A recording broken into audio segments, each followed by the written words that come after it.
can't you see I'm paying for two? Well, then we're charging you double. Well, hello there, and welcome to Urinetown. Not the place, of course, the musical. Urinetown, the place is, well, it's a place you hear people referring to a lot throughout the show. You hear the news?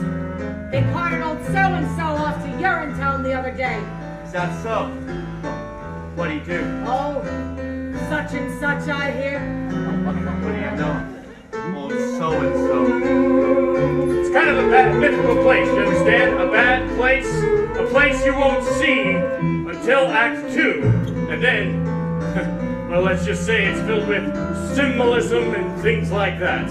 But Urinetown the musical, well, here we are, welcome. It takes place in a town like any town that you might find in a musical.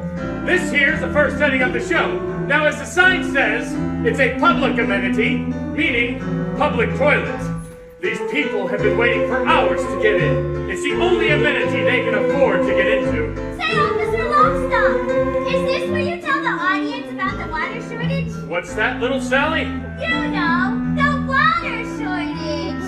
The hard times, the drought, a shortage so awful that private toilets eventually became unthinkable.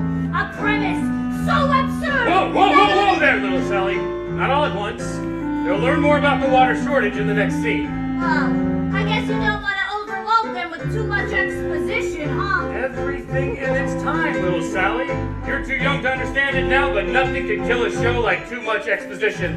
How about bad subject matter? Well... Or a bad title, even. That could kill a show pretty good. Well, suffice it to say that in Urinetown the musical, people have to use public bathrooms in order to take care of their private business.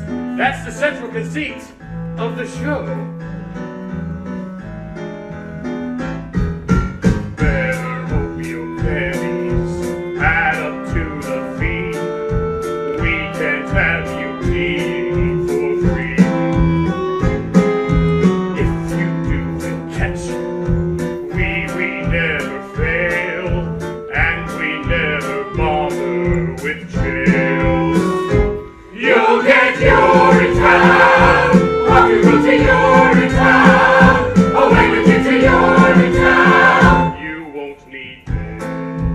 Now, later on you'll learn that these public bathrooms are controlled by a private company. They keep admission high, generally so. If you're down on your luck, you have to come to a place like this, one of the poorest, filthiest urinals in town. And you can't just go in the bushes either.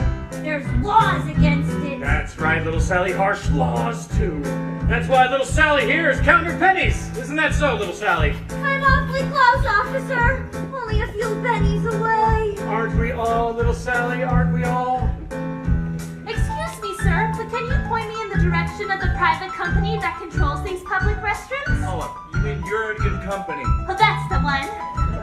Later on, you'll meet the man who controls You're in Good Company. That there's his daughter. What's up? Quite a ways from here, ma'am.